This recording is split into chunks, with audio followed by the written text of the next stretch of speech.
Abra sua Bíblia em Daniel, capítulo 1.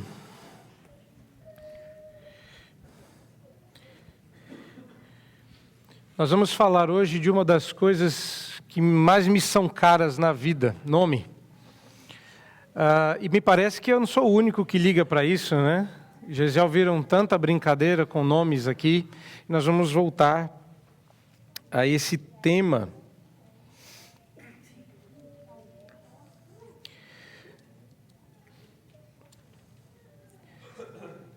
Daniel, capítulo 1, 1 a 7. Eu vou dar maior atenção aos versos 6 e 7,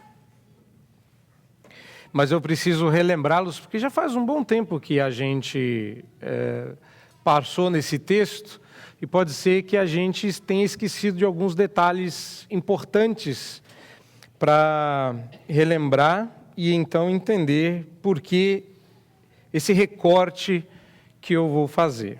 Mas antes disso, vamos à leitura do texto, vamos orar e pedir que Deus nos abençoe. No ano 3º do reinado de Jeoaquim, rei de Judá, veio Nabucodonosor, rei da Babilônia, a Jerusalém e a sitiou. O Senhor lhe entregou nas mãos a Jeoaquim, rei de Judá, e alguns dos utensílios da casa de Deus. A estes levou-os para a terra de Sinar, para a casa de seu Deus, e os pôs na casa do tesouro de seu Deus. Disse o rei a Aspenaz, chefe dos eunucos, que trouxesse alguns dos filhos de Israel, tanto da linhagem real como dos nobres, jovens sem nenhum defeito, de boa aparência, instruídos em toda sabedoria, doutos em ciência, versados no conhecimento, e que fossem competentes para assistir no palácio do rei, e lhes ensinasse a cultura e a língua dos caldeus. Determinou-lhes o rei a ração diária das finas iguarias da mesa real e do vinho que ele bebia, e que assim fossem mantidos por 3 anos, ao cabo dos quais assistiriam diante do rei. Entre eles se achavam dos filhos de Judá, Daniel, Ananias, Misael e Azarias. O chefe dos eunucos lhes pôs outros nomes, a saber, a Daniel, o de Beltesazar, a Ananias, o de Sadraque, a Misael, o de Mesaque, a Azarias, o de Abed-nego. Vamos orar e pedir que o Senhor nos instrua nesta manhã. Deus bendito e amado, recebe a nossa gratidão por nos permitir reunir nesta manhã em culto. Recebe o nosso louvor por esta grande dádiva e por esta graça de sermos participantes da aliança e podermos desfrutar desses benefícios, um deles de ouvir da Tua santa lei. Abençoa agora o nosso tempo de meditação na Tua palavra, que seja não só instrutivo, mas transformador. E que o Senhor nos abençoe, em nome de Jesus. Amém.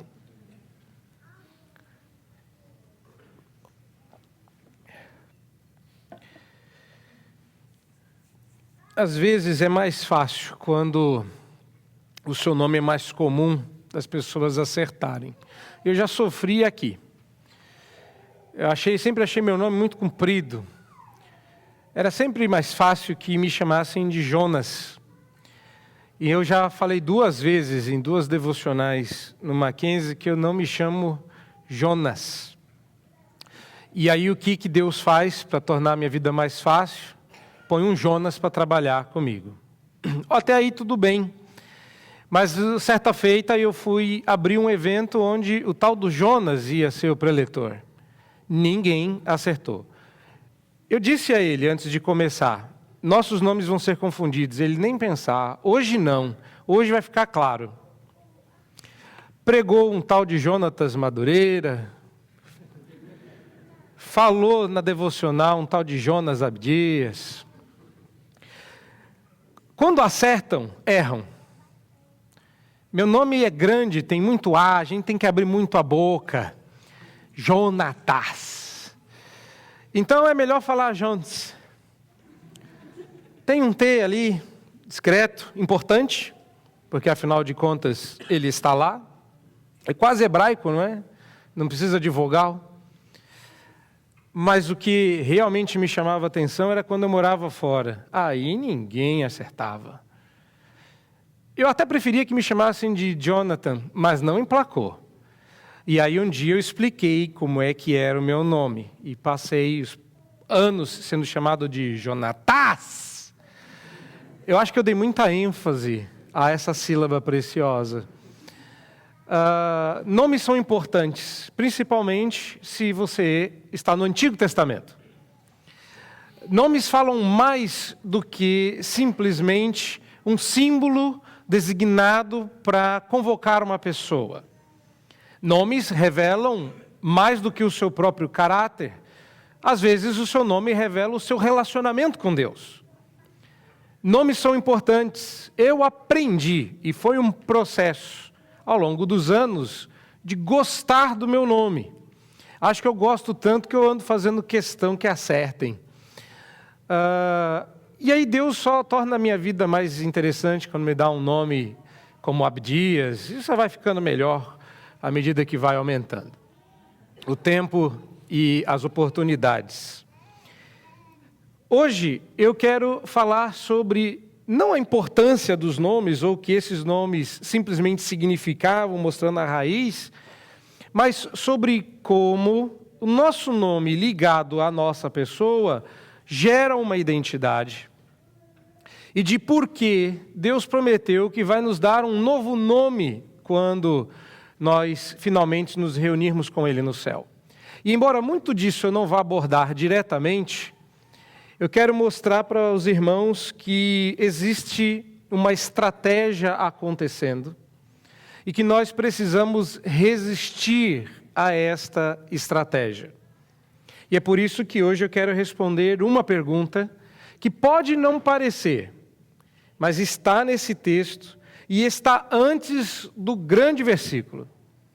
Vocês estão lembrados que essa é uma série de sermões que fala sobre o que veio antes do momento em que Daniel resolveu firmemente não se contaminar com as finas iguarias do rei.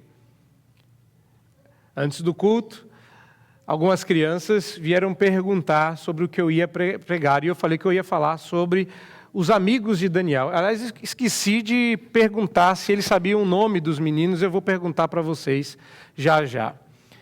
E aí, quando eu falei que eu ia pregar sobre os amigos de Daniel, eles perguntaram, aqueles que foram para a fornalha? Eu falei, sim, mas antes disso acontecer. Quando a gente fala de Daniel, de seus amigos, a gente quer ir para o filé, a gente quer ir para a história fantástica, fenomenal. Se vamos falar sobre Daniel, vamos falar do momento que ele resistiu às finas iguarias do rei, algo para o que eu teria particular dificuldade. Afinal de contas, desprezar comida boa não é muito a minha cara, a minha identidade. Mas só fica aí para você anotar. E manga não está dentre as finas iguarias de qualquer coisa que Deus tenha feito. Né? Percebe? Identidade. Nesse momento, talvez você não tenha se identificado comigo. Como assim ele não gosta de manga, você está pensando? Mas Deus há de perdoar o seu pecado. Até lá, nós temos que identificar como o mundo tenta nos reprogramar. E já tentaram fazer isso inúmeras vezes. Tentaram errar o meu nome. Eu era adolescente quando eu falei, eu vou desistir, vou criar um apelido. Mas que apelido se cria quando você chama Jonatas, não é? Nada que fique bom. Tentei também desistir de uma série de outras coisas para tentar construir uma identidade mais fácil. E é isso que vão fazer com você. Vão tentar, como tentaram várias vezes comigo, não só com respeito ao nome, mas com respeito aos gostos. Quantas vezes a igreja tentando fazer uma gracinha, algo que eu já pedi para os irmãos não fazer, porque realmente não é algo que me agrada, me deram de presente uma manga. Vocês já tiveram essa ideia, não tentem, não rolou, não combina comigo. Mas percebe? Quando alguém ouve que fulano, ciclano não gosta daquilo que a gente gosta, a gente provoca, a gente força a barra. Ontem eu estive em um congresso e o preletor resolveu brincar com a questão dos times. E o tradutor, corrompendo a tradução, fez uma brincadeira com quem era torcedor do São Paulo, torcedor do Corinthians. Eu já não entro mais nessa briga, que ela é uma briga perdida. Não se convence pessoas a mudar de time, como não se convence pessoas a mudar de nome, como não convencem a mim a gostar de manga. Mas o mundo não vai desistir como vocês, pela graça de Deus, desistiram de me fazer mudar de gosto. O mundo vai apertar e vai forçar, só que ele tem estratégias muito mais sutis do que embrulhar em 7 pacotes diferentes que diminuem até chegar à manga, na tentativa de tornar o seu coração mais macio, mais soft, mais maleável, mais enternecido para receber o que vem. Não, lá fora eles vão usar estratégias muito mais sutis, muito mais fortes e muito mais eficazes. E a pergunta, portanto, é como resistir à reprogramação do mundo. E muito embora você ache difícil que alguém mudando o seu nome te reprograme, essa era uma das estratégias que era usada no mundo antigo. Essa é uma estratégia importante, mas hoje em dia não se faz assim. Ninguém chega e diz, quero mudar o seu nome, mas eles mudam a sua identidade. E em tempos como o nosso, a julgar até pelo que está acontecendo do outro lado da rua, a sua identidade altera até o seu gênero. Identidade é uma coisa tão importante e tão fundamental que a estratégia mudou. Hoje ninguém vai chegar e vai dizer, vamos mudar o seu nome. Mas se eu mudar a sua identidade, você mudará o seu nome voluntariamente. Ou não é assim que acontece? De repente a pessoa não se identifica mais, olha a ideia, identidade. Como ela vinha se identificando ou como ela foi identificada pelos pais, diferente do que aconteceu aqui na nossa frente. E essa pessoa se identifica de tal forma que ela muda de nome. E quem é que não já sonhou, a depender do nome que recebeu, de mudá-lo? Queria um nome daqueles bacana, tipo Max, que é nome de cachorro. Aliás, se você chama assim, eu tive um colega que chama assim, contei essa piada, eu olhei sem graça para ele e o Max virou e falou, é verdade. Então, antes que você se sinta ofendido, vamos para o texto, porque nele nós temos muito mais que aprender do que com as nossas histórias de vida. Os versos que eu quero que você mantenha diante dos seus olhos são os versos de número 6 e 7. Nós já exploramos os versos anteriores e já vimos que Daniel, ele tinha uma ideia muito clara de que não eram os deuses da Babilônia que haviam vencido o Deus de Israel, mas que o próprio Deus, verso 2, havia entregado Judá nas mãos do rei babilônico. Vimos que esses meninos, adolescentes, quase jovens, haviam sido levados para uma terra estranha, mas Deus lhes havia dado lembretes em meio à aflição, lembretes em meio ao exílio, de que Deus era gracioso, comparando eles, os 4, com os vasos que haviam sido tirados do templo do Senhor e levados para Sinar, para o templo do rei da Babilônia. Vimos tudo isso e agora estamos vendo a estratégia de Nabucodonosor para reprogramá-los. Eles já eram jovens que haviam passado num vestibular dificílimo. Eles passaram num concurso de beleza e de sabedoria. Agora eles seriam ensinados por 3 anos na cultura e na língua dos caldeus. Não bastasse isso, eles também receberiam a ração diária, que igualmente, verso 5, seria determinada pelo rei. E seriam assim mantidos por 3 anos, e depois assistiriam, ou seja, dariam assistência à corte real. No final de 3 anos, eles deveriam se apresentar falando fluentemente a língua dos caldeus, dominando com tranquilidade a cultura, mas um detalhe eu havia deixado de fora. É o detalhe que está nos versos 6 e 7. A mudança dos nomes.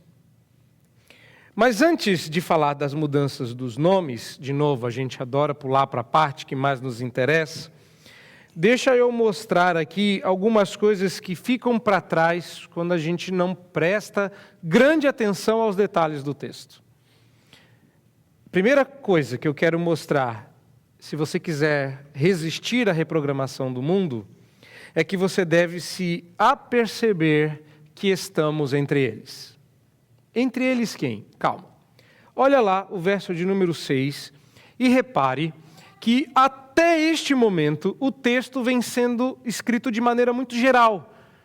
Separe jovens, ensine desta forma, faça desse jeito, mas em um determinado momento, verso 6, nós somos informados que entre eles estavam pessoas excepcionais.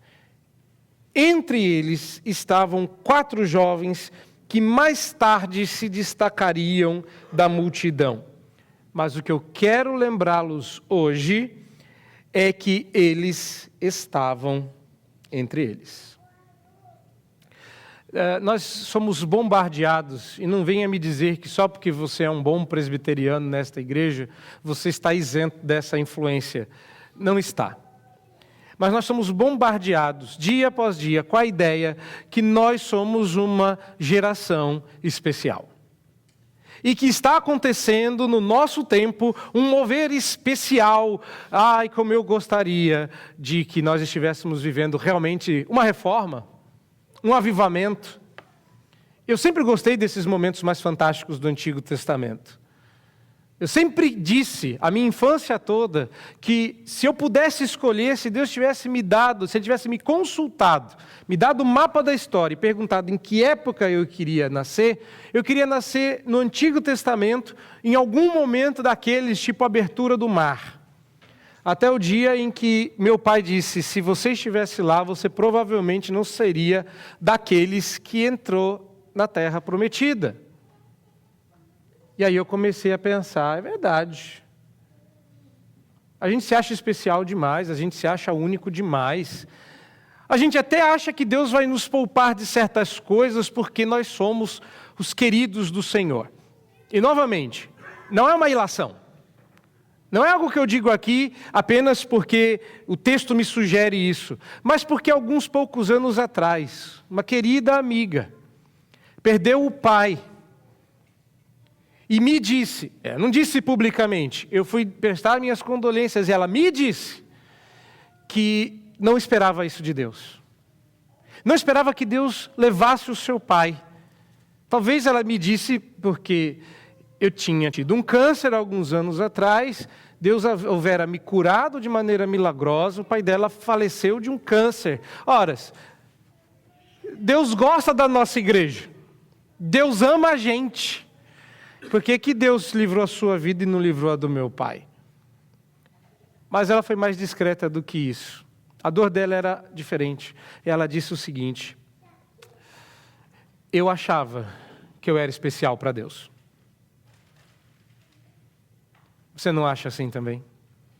Só porque Deus toma cuidado de você de maneira tão a miúde que até um fio da sua cabeça não cai sem a santa permissão de Deus, a gente tem a impressão de que nós nunca estaremos entre eles, que nós somos a exceção. Nós temos a impressão de que se ninguém for arrebatado, nós seremos, e se todos forem, nós seremos brilhando. Porque nós não estaremos entre eles. Assim que eu voltei para o Brasil, eu fui recebido de braços abertos pelos ladrões. Me levaram celular, computador. Eu não queria estar entre eles. Entre a estatística dos que foram roubados, furtados. Meu pneu já furou em estrada deserta, o seu já? Não porque vocês são maravilhosos. Mas repare, talvez a nossa maior dificuldade é entender que de todos os que são levados cativos, a gente pensa, mas por que eu? Justamente eu, o que eu fiz? Mas a Escritura diz, entre eles se achavam jovens realmente especiais. Eu não estou negando que eles eram especiais e que de fato Deus os abençoou sobremaneira, mas eu quero destacar que a vida não é feita desses momentos mais fantásticos. A vida é feita dos momentos comuns. E nesses momentos comuns, nós estaremos entre eles. Eu não sei se haverá uma estatística de trânsito muito pesado para sair daqui hoje, por conta do que está acontecendo. Mas se houver, nós estaremos entre eles. Agora, Deus nos livrou de estar entre tantos outros. E aqui não é o meu objetivo. Entre eles, não é entre o pecado, não é entre os malfadados, não é entre os perdidos somente. Mas sim, estaremos entre aqueles que estão no mundo. Estaremos entre aqueles que podem passar por dificuldades. Estaremos entre aqueles que estão no mundo e não podemos pedir que Deus nos considere uma exceção. Ou seja, o mundo vai pressionar a todos. E isso não será exceção, você estará entre eles. Mas ainda não é o meu ponto principal. Eu tenho um ponto principal e os pontos anteriores nos preparam para ele. Nós estaremos entre eles. Isso ajuda a gente a entender como resistir à reprogramação que o mundo vai impor. Nós não seremos poupados dessa reprogramação. Meu segundo ponto é para você entender o contexto. Para você relembrar que o verso 6 e 7 diz que eles estão entre eles, e a pergunta é: entre eles quem? Entre aqueles que estão debaixo de uma estratégia sutil do mal. Então, se a gente estivesse procurando responder crescentemente a pergunta, meu ponto número 2, respondendo à pergunta como resistir à reprogramação do mundo, seria percebendo a sutileza da estratégia do mal. E qual é essa estratégia do mal? É uma estratégia de reprogramação. Primeiro, um elogio inicial. Se você está na corte do rei da Babilônia, significa que você é bonito. Não é isso? Jovem sem nenhum defeito, verso 4. Jovem sem nenhum defeito, de boa aparência. Você já passou, feito não é.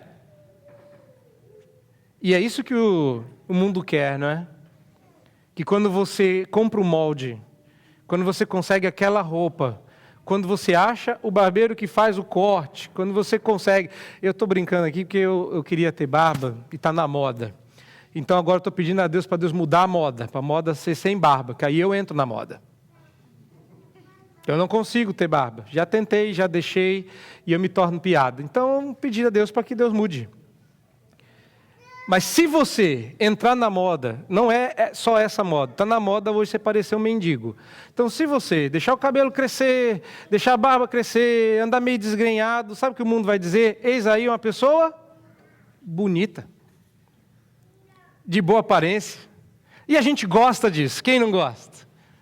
Quem não gosta de dar um tapa na aparência e ficar bonito conforme o mundo? Essa é a primeira coisa, um elogio inicial. Segundo elogio inicial, você é inteligente. Se você sabe falar a linguagem do mundo, se você passa nos critérios, você é inteligente, você é sábio, você é um dos nossos. Ouça ele sabe do que está falando. Não é gostoso quando dizem isso a nosso respeito? Agora vem a estratégia. Essa pessoa maravilhosa, ela vai passar por um programa de culturação. Ela vai ter a sua cultura transformada. Haverá um ensino por 3 anos de cultura e língua. E língua é muito mais do que saber falar a língua do outro. Você precisa aprender a cultura para que a língua faça sentido, e a língua carrega um pouco da cultura. Às vezes a gente fala de um jeito que não faz o menor sentido traduzir para outra língua. Já experimentou? Fica esquisito. Assim, quando a gente chegou do exterior, a minha filha ainda a mais nova, tinha muitas dificuldades com a língua. E ela traduzia muito. Então, a gente foi a um aniversário e ela perguntava para que idade a pessoa ia virar. Ela vai virar o quê? Ela vai virar quanto? E a gente virar... Ela não vai virar nada, vai continuar sendo. Aí a gente entendeu que ela estava perguntando quanto que ela ia turn. Fazer. Aí ela não entendeu. Fazer aniversário?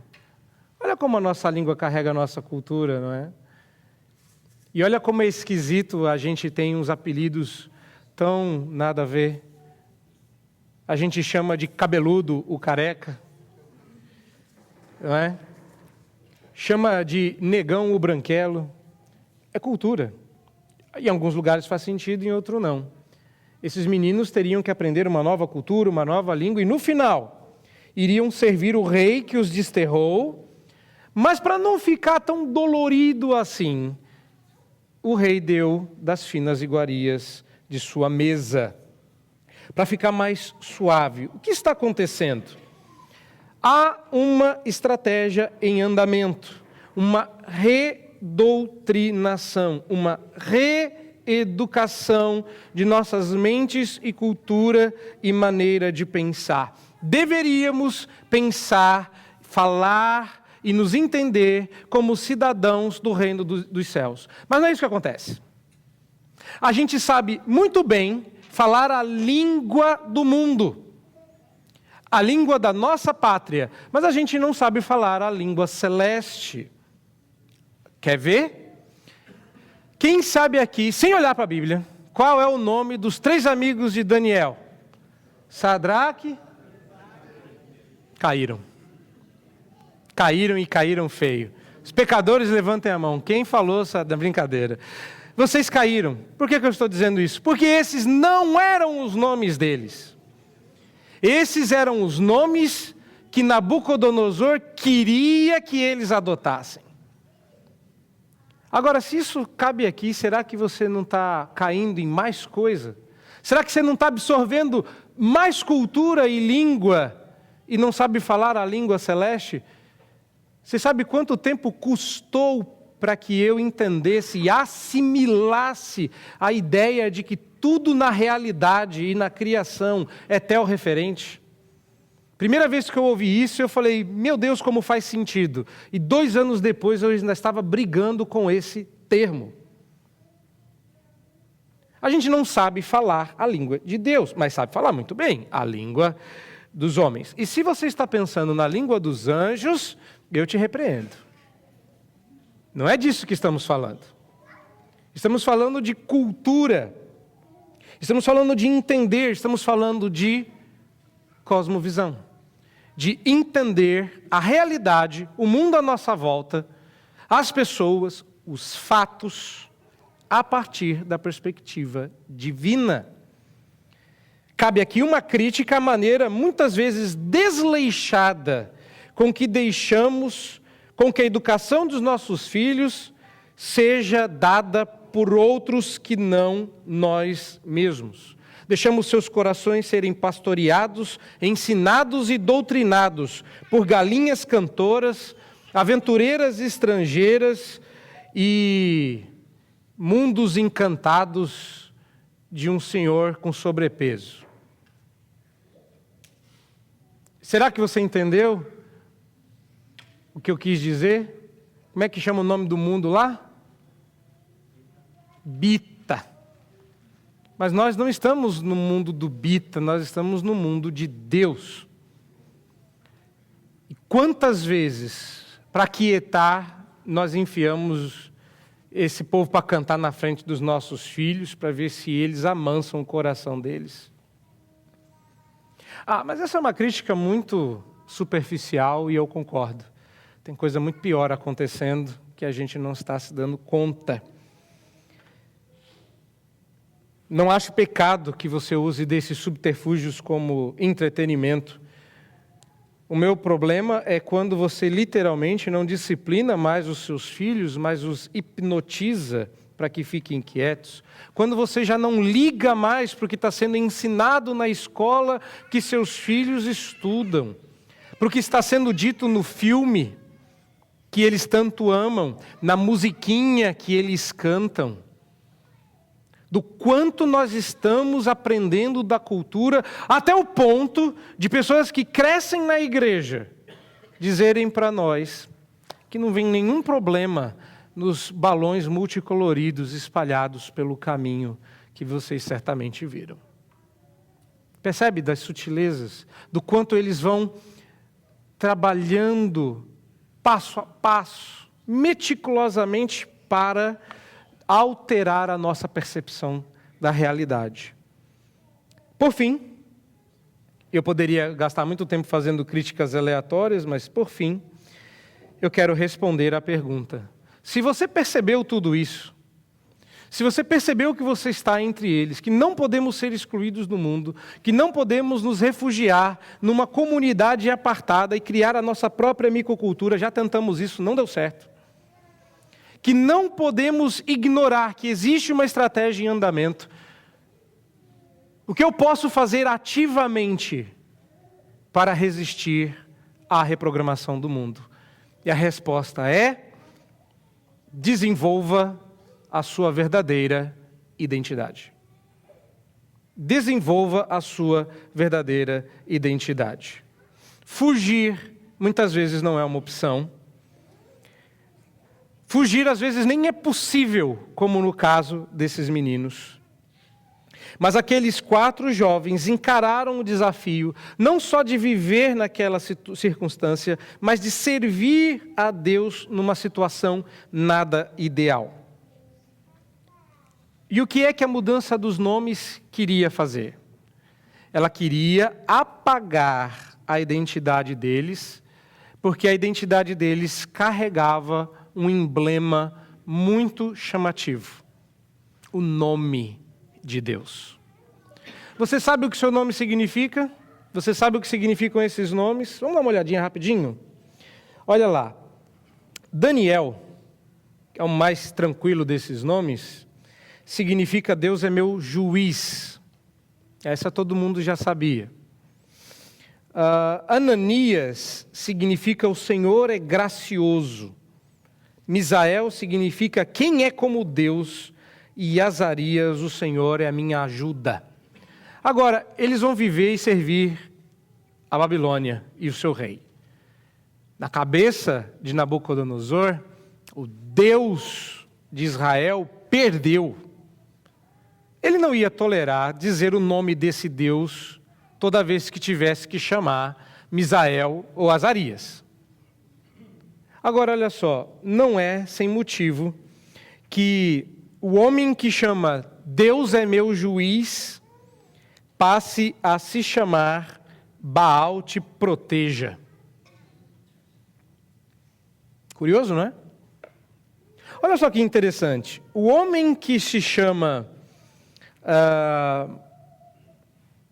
cadê aqui? O Senhor é gracioso, vai passar a se chamar o mandamento de Acu, que é um deus babilônico. Eu acho que o mais emblemático é Misael. Quem é como Deus? Agora é quem é como Acu. E por fim, o Senhor é a minha ajuda, passa a se chamar servo de Nego, Abed-Nego. Foi o dia que eu passei a gostar mais do meu nome, que a raiz é basicamente a mesma. Ele é Abed-Nego, eu sou Abdiá, servo de Yahvé. Dorme com essa.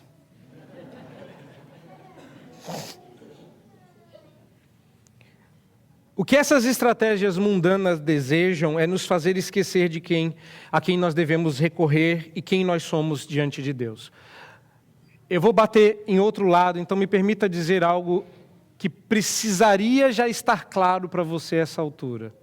Não interessa de onde você veio, não interessa qual seja a sua história, não interessa quem você era. A partir do momento que Deus te salvou, a sua nova identidade é refeita em Cristo.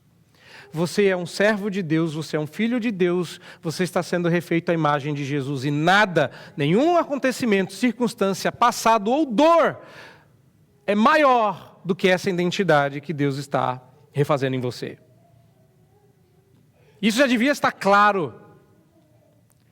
Mas qual é a nossa luta? A nossa luta é que o nosso novo nome, que a gente ainda não sabe, mas que caracteriza a nossa vida, devia fazer todo sentido quando Deus falasse. Eu tenho uns nominhos bacanas que papai e mamãe pensaram neles antes, mas eu tenho certeza que eu vou perder eles. Agora que eu finalmente passei a gostar, Deus vai chegar lá e falar assim, sabe a sua vida? Olha para trás, você nunca foi, nem Jonatas, nem Abdias. Mas e a hora que ele falar vai fazer todo sentido. Todo sentido. Esse nome é a história da minha vida. E se você olhar, e esse é o convite que eu te faço, se você olhar a história desse livro, você vai ver que em todo o tempo Daniel foi julgado pela sua atitude. E apesar de Baal ser chamado como seu protetor, aliás, Baal protegeu foi 0, né? Deus sempre foi o juiz de Daniel. Baal não impediu que Daniel fosse para a cova dos leões, mas ele foi achado justo quando sai da cova vivo. Baal não protegeu, mas Deus foi o seu juiz. Quando os meninos são levados para a fornalha de fogo, Deus foi gracioso. Ninguém poderia responder a pergunta quem é como Acu, porque até Nabucodonosor perguntou quem é aquele, porque ninguém é como ele. E quem os ajudou foi Yahvé, como o nome de Azarias significava. Está invertido no Antigo Testamento. Primeiro Deus dava o nome, depois a história. Deus primeiro está nos dando a história, depois nos dará um nome. Mas eu chamo a sua atenção para um fato até mais profundo. Esses meninos não apenas aqui, mas em todo o tempo que eles podiam, ainda que eles tivessem um nome social, e que de fato as pessoas os chamassem de Sadraque, Mesaque e Abed-nego, toda vez que eles se reuniam, eu quero que vocês vejam isso em pelo menos 3 passagens, eles se chamavam pelo nome hebraico. Olha que interessante. Não é somente no verso 6, mas olha o verso 11, como eles são designados. Veja se não são os nomes judaicos deles, Daniel, Ananias, Misael e Azarias. Vá agora para o verso 19 desse capítulo. E repare se lá novamente eles não estão juntos se chamando pelo seu verdadeiro nome. Eu falei 3, a terceira está no capítulo 2, verso 17. Confere lá. Não são os nomes judaicos que aparecem? Eu não sei por que motivos nós não decoramos o nome verdadeiro desses irmãos do passado. É até injusto que a gente ensine que os amigos de Daniel eram Sadraque, Mesaque. Talvez os amigos de Beltesazar fossem Sadraque, Mesaque e Abed-nego. Mas os amigos de Daniel não eram. Eles eram Ananias, Misael e Azarias. E por que isso? Porque como cidadãos de Israel, Israel estava no coração deles mais do que eles na terra. Judá estava no coração deles mais do que eles estavam em Judá. O céu devia estar no nosso coração, já que nós ainda não estamos lá. E nós deveríamos aproveitar cada e toda oportunidade de nos ajuntarmos com os nossos companheiros de exílio para nos lembrar quem nós somos diante de Deus. E uma das formas mais eficazes de lembrar que o nosso lar não é aqui, e que nós estamos exilados aqui, acontece toda semana aqui na reunião da igreja, onde nós celebramos o verdadeiro rei e lembramos quem nós realmente somos. Olha ao redor. Acho que a primeira vez que eu ouvi isso na vida foi traumático para mim, que eu olhei e encontrei um monte de gente que eu evitava. Eu ainda era novinho. E aí o pastor disse assim, olha ao redor, esse povo vai estar contigo no céu para o resto da eternidade. É melhor você já ir se acertando com eles agora. E embora você olhe aqui e diga, eu amo a todos, a minha pergunta é, será? Você vê que Deus já incomoda um e outro aí, né? Será? Mas olha ao redor. Esse povo vai estar com você no céu. Talvez nem todos, mas a maioria. E não é quem você está torcendo para não ir. Esse vai. Porque esse precisa da mesma graça que você que pensou isso. Mas olha ao redor. Toda vez que nós nos reunimos dominicalmente, o culto e a reunião não tem como função principal nos ensinar os 25 passos práticos para que você seja um marido melhor. Não estamos falando aqui das principais estratégias da esposa virtuosa, nem o empregado fiel conforme as Escrituras, nem coisa que o valha. A principal e fundamental esperança que nós devemos nutrir quando nos reunimos é que aqui a nossa visão é recalibrada para o céu. Isso aqui tem que apontar para o momento onde nós nos reencontraremos no lar. E nós devemos celebrar os sinais do reino. É claro que quando eu preparei esse sermão, eu não preparei pensando em um batismo ou numa santa ceia. Mas Deus tem sido tão providencial, mas tão providencial. A primeira vez que eu preguei esse sermão, tinha santa ceia em outra igreja. E hoje, batismo. Toda vez que nós mostramos os sinais do reino no nosso culto, principalmente pregação da palavra e os sacramentos, batismo e santa ceia, quando eles são fielmente realizados, nós nos chamamos pelo nosso verdadeiro nome. Nós nos lembramos quem nós realmente somos.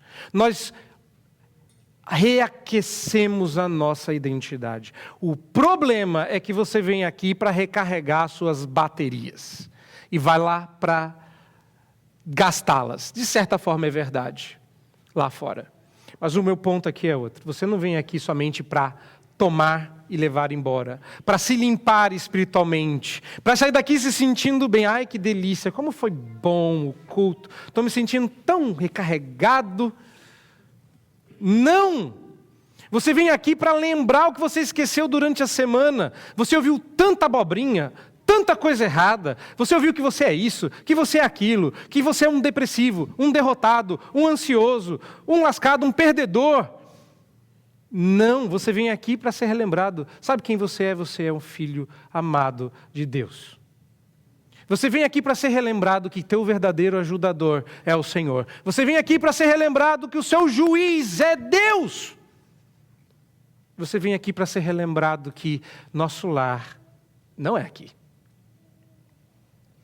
Quando a palavra é pregada, a sabedoria dos céus é proclamada e desbaratada a sabedoria do mundo. Quando o batismo é feito, o sinal da nossa cidadania é colocado sobre nós e nossas crianças. Ele não só se torna membro da igreja, ele agora tem um papel de cidadania celeste. Estou falando do seu filho, que foi batizado hoje. E todos nós que fomos também. Quando a ceia do Senhor é servida, comemos a comida da nossa terra natal. Alguns de vocês tiveram o privilégio de morar fora, temos uma família que acabou de chegar de fora. Uma das coisas que a gente mais sente falta, assim, a gente sente falta da família, dos amigos, mas tem uma coisinha que todo dia faz falta, café brasileiro, que quando você serve para os seus amigos estrangeiros, eles acham forte demais, que você não entende como é que alguém pode rejeitar. Feijão. O que você gosta? Manga? Vai. que é nosso, não é?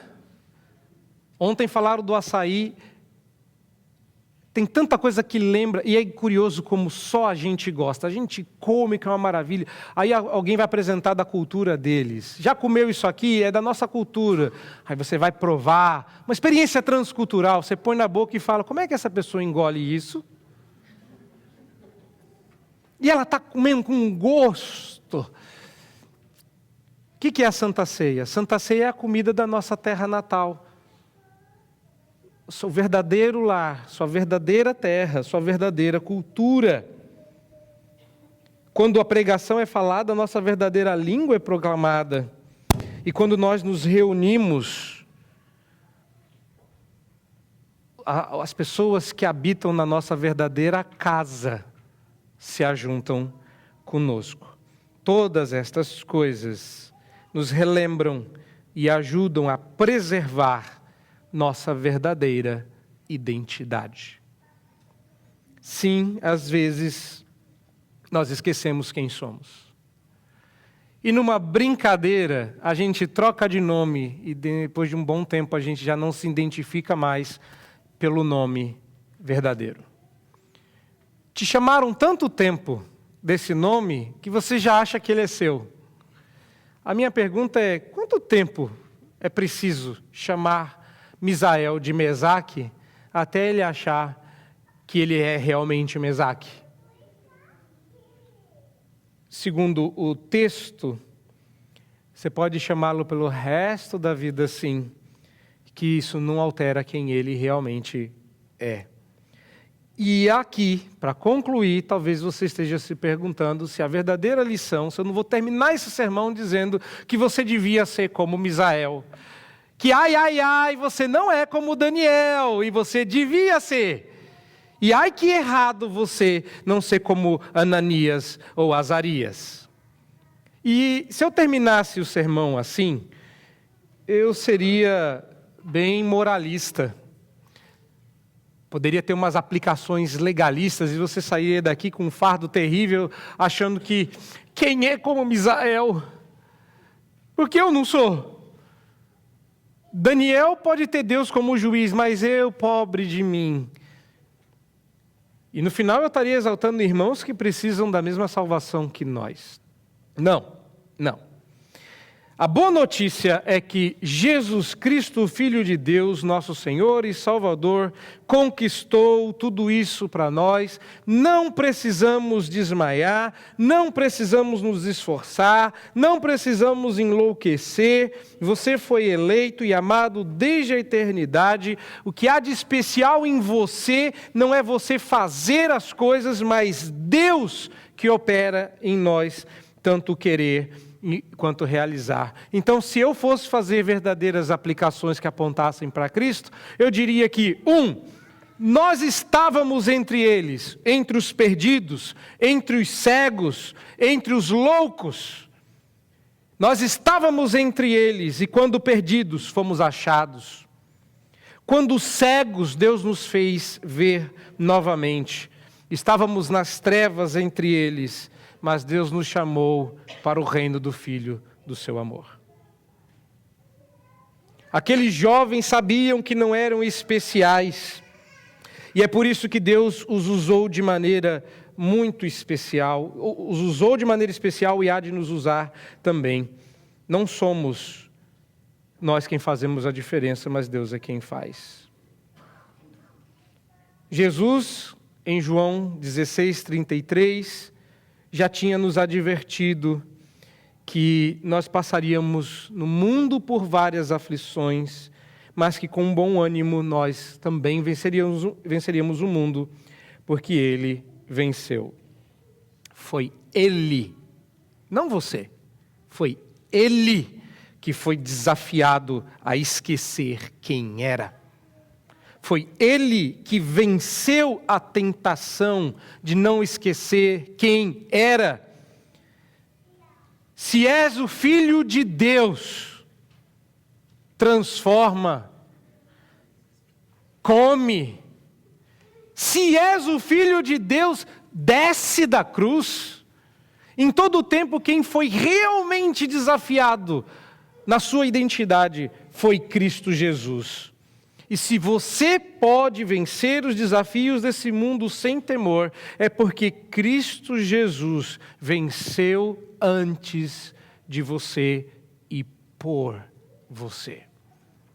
Se Daniel, Ananias, Misael e Azarias não se curvaram, não é porque eles eram excepcionais, mas é porque Deus os preservou. Porque haveria de colocar em Cristo o peso da resistência. Podemos vencer os desafios desse mundo porque o mesmo Deus que esteve com Daniel e os seus amigos está conosco. Ele é Emanuel, Jesus é o Deus conosco. Nossa fé é o passaporte que indica a nossa verdadeira pátria até que possamos desfrutar da nossa verdadeira cultura, falar a nossa verdadeira língua, servir o nosso verdadeiro rei e até lá nós temos que olhar para o autor e consumador da nossa fé firmemente resistindo à programação deste mundo. Deus tenha misericórdia de nós, porque a começar por hoje não vai ser fácil. Mas ninguém disse que seria.